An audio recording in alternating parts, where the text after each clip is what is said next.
గుర్తుకే ఈరోజు చేగుంట గ్రామంలో రెండో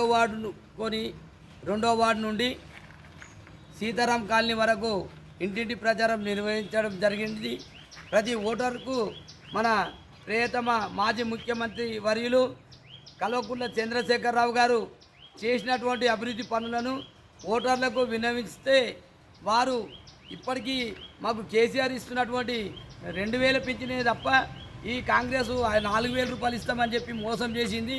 ఈ కాంగ్రెస్ ప్రభుత్వము అనేక కష్టాలు తెచ్చింది. మా ఇంటింటికి నల్ల నీళ్ళు ఇచ్చింది కేసీఆరే, కళ్యాణ లక్ష్మి ఇచ్చిండు, రుణమాఫీ చేసిండు కేసీఆర్ అని చెప్పి చెప్పడం జరుగుతుంది.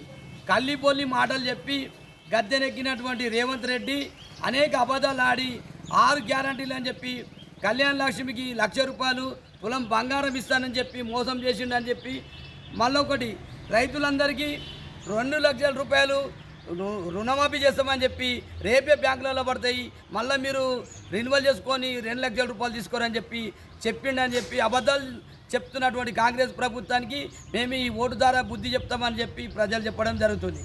ఈ కేసీఆర్ కిట్టు కేసీఆర్ దళిత బంధువు, దళిత రైతు బీమా ఇటువంటి సంక్షేమ పథకాలు మేము కోల్పోయినాము.